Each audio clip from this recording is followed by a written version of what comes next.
The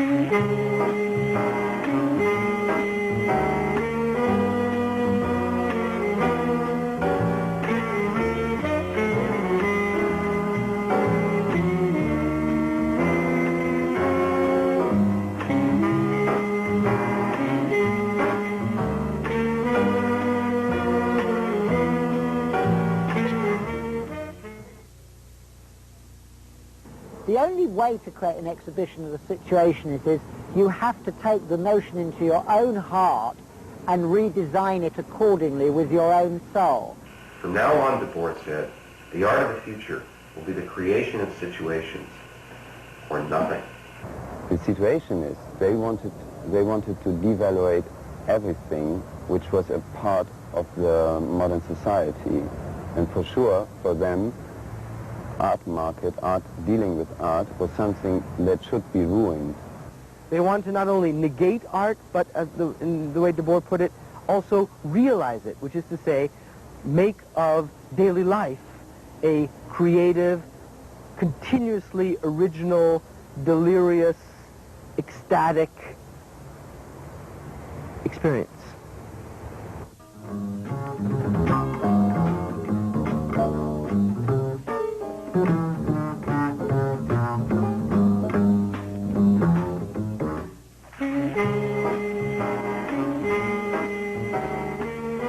The Situationist International was an artistic and political movement active in Europe from 1957 through 1972. Situationists were those post-war bohemians we imagine living in continental cafes, who, like the surrealists before them and Baudelaire's plein air, wandered through the Parisian streets and stumbled upon spontaneous, continuous, ever-changing experience. Concerned with the increasing commercialization of the art world, the commodification of goods, and the apathy of modern urban life, the Situationists placed their faith in youthful revolt and agitation. The Situationist International was formed in 1957 at Cosio di Orosia, a small picturesque town in northern Italy, out of the remains of a number of avant-garde groups. The principal members of the Situationist International were artists and writers, the French theorist and filmmaker Guy Debord, who had led the Lettrist International, and the former Cobra artists, Asger Jorn from Denmark and Constant from Holland. The Italian painter Giuseppe Pino Galizio had been part of the movement for an Imaginist Bauhaus. Perceiving that alienation in society was a result of the domination of the individual by the mass media and consumerism, the Situationist International did not proclaim itself as a political movement, but was interested in the construction of moments of life and in replacing passivity and doubt with playful affirmation.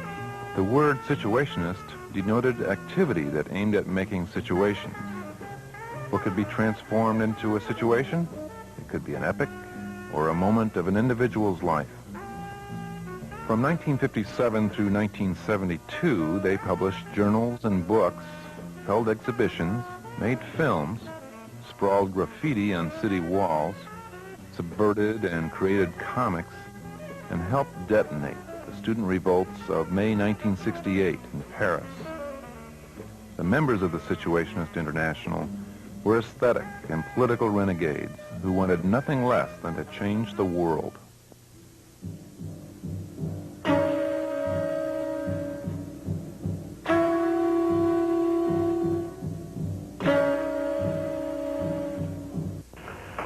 The Lettrist International, and after them the Situationists, had two techniques that they believed were keys to changing the world. These were very tiny, almost paltry techniques. One was the derive, which means the drift. And that meant people wandering through cities, being simply pulled by the attractions that you could find in a city, or repulsed by things that were ugly and hateful. Simply letting the city itself, its streets, its buildings, its ambiance, its mini-climates, guide you, draw you down, making you see the city that you lived in an utterly new way. This was a way of discovering utopia, of discovering what you hated, what you loved. Another technique was détournement, which was cut up, which was collage, which was juxtaposition, which was the refusal of original creation. It was the belief that everything that needed to be said was already there, waiting to be picked up. It only had to be put together in new ways to let people see the world in new ways. In 1957, Guy Debord and Oscar Jorn collaborated on a collage book called Memoirs, which brought together the two techniques of dérive and détournement. The book is made up of fragments taken from books, newspapers, magazines, photographs, advertisements, cartoons, comics, and more. Since the Situationist International were the heirs of the Lettres, the mood of the early Situationists is encapsulated in the book. It is a remarkably powerful book because you can feel people drifting through their city. You can feel them seeing the city in a new way. The Situationists developed other concepts, of which the most significant were unitary urbanism, that is, integrated city creation, or an interest in games played on urban sites, and psychogeography, play as free and creative activity. Believing that the political had become lost in the repetitive gestures of every day, that lived experience had been transformed into spectacle, desire into consumption, the Situationists constructed situations in order to actively recapture and transform everyday life. Through art making and theorizing, they aimed at the subversion of what Guy Debord called the society of the spectacle. In this book, Debord described how capitalist societies complemented the increasing fragmentation of everyday life, including labor, with the nightmarishly false unity of the spectacle, passively consumed by the alienated workers.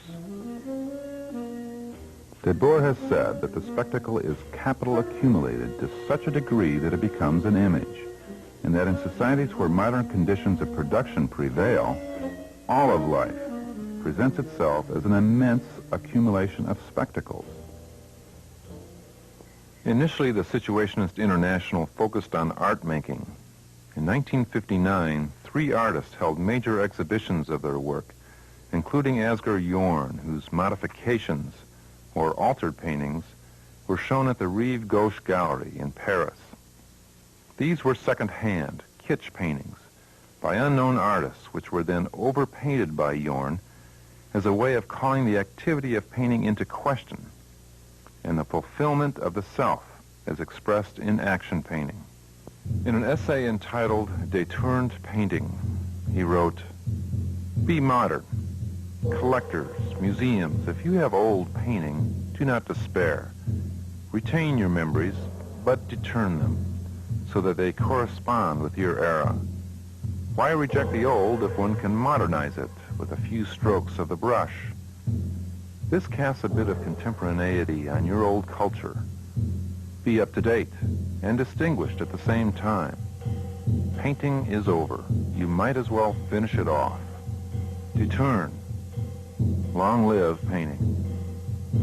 Whereas Jorn's response to the commodification of art resulted in modifications, Pinocchio's response was to create work that could be sold only by the meter. His industrial painting, rolls of canvas up to 145 meters in length, produced mainly by hand but with the aid of painting machines with special resins made by Galizio himself, could be draped along the walls of a gallery or stored in rolls. Theoretically, these industrial paintings could engulf entire cities. Pinocchio's industrial painting was subversive to the gallery system. Later, in the same year, Constant exhibited a number of his utopian models, part of his ongoing New Babylon project, at the Stedelijk Museum in Amsterdam. Inspired by unitary urbanism, in which the city is seen as a point of departure for new activities such as free play, these models were a plan for a new way of life in the automated world. Constant's work attempted to make connections between a creative urban lifestyle and the environment. Virtually all of his art-making activities were models for thought and recreation of the future. Unitary urbanism means that the architecture shouldn't be done without looking to the behavior of the man. And so his idea, Constant's idea, is that if we have a man who is playing, who has a lot of time, everybody thought they would have a lot of time because of the industrial possibilities. If we have a man who is playing, he should have a city where he could live as a playing man. The city should have an image and the structure of something that is not fixed, that can change quickly, that can be where you have all the possibilities, like making light, rain, cold, warm. Everything should be in the means of the man who wants to play. 1962 on, the second loosely structured phase of the Situationist International begins with a shift from art making to films, books, and the journal as the central focus of the movement. Between July 1958 and September 1969, 12 issues of the journal are published and translated into other languages.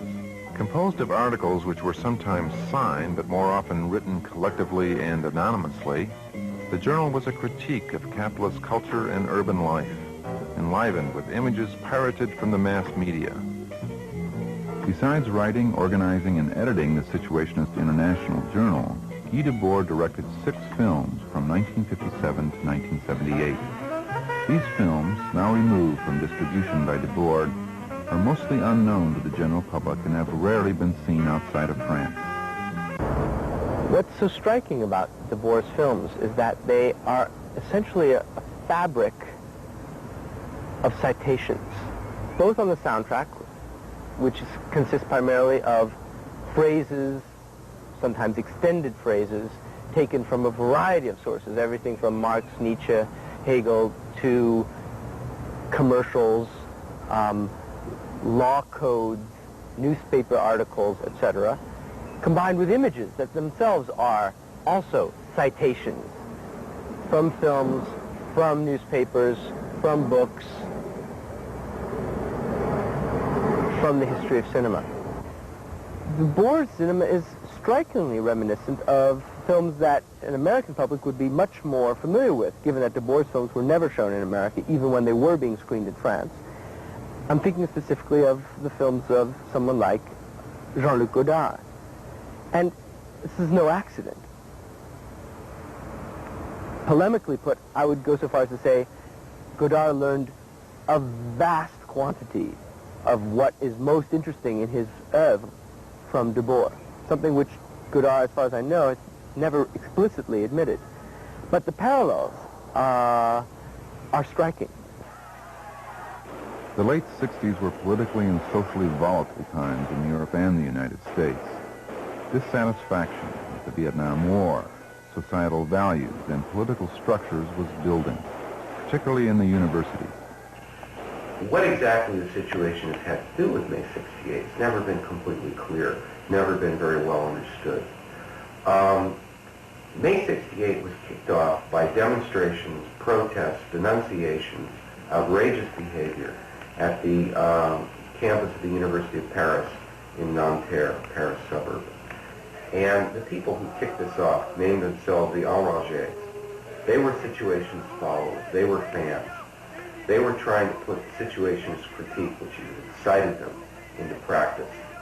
And people began, as the Situationists had fantasized and called for years, they began to stand up and talk. They occupied their factories, they occupied their schools, they occupied their theaters, they occupied their offices, and they began to talk in small groups or large groups, one person to another. And there was a tremendous discovery of talk. It was a month of noise, and it was lucid noise.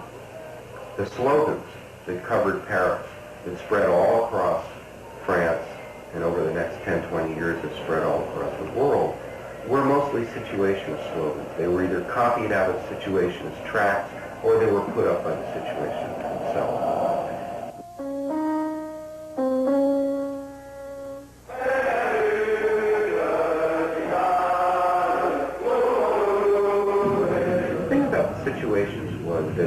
no matter how long some of their essays, no matter how serious many of their tracts were, they always believed that a good critique ought to be able to be boiled down to a single slogan, to a single new caption, new speech balloon stuck on an old comic strip.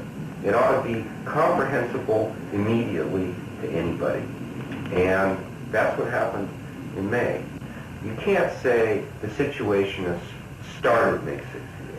You can't say they governed May 68. I think you can say this. Had there never been a Situationist International, there never would have been a May 68. In 1969, one more issue of the journal was published. In that same year, the last conference was held in Venice.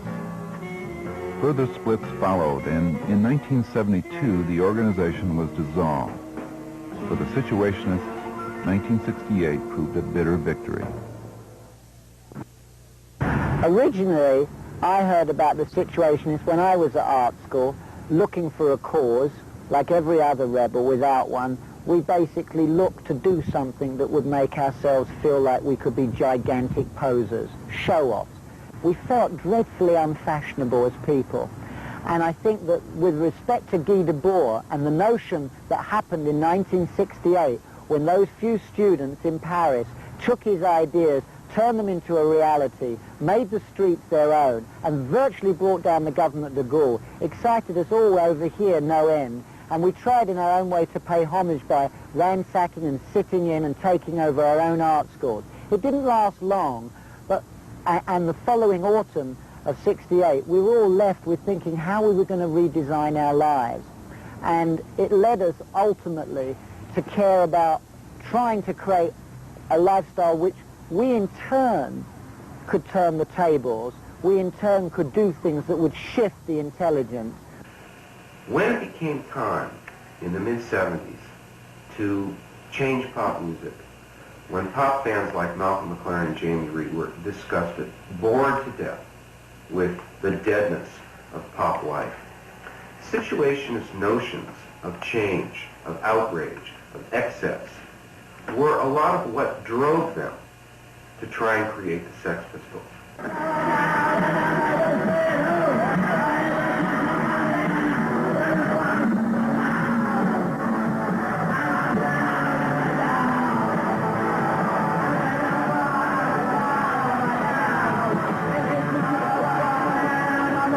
One of the central images of anarchy in the UK, the Sex Pistols' first record, maybe their greatest record, is the idea of all of England as a single, ugly, lifeless, empty block of public housing. England, another council tenancy. That is the Situation's critique of architecture as the critique of society, boiled down to a couple of lines in a song.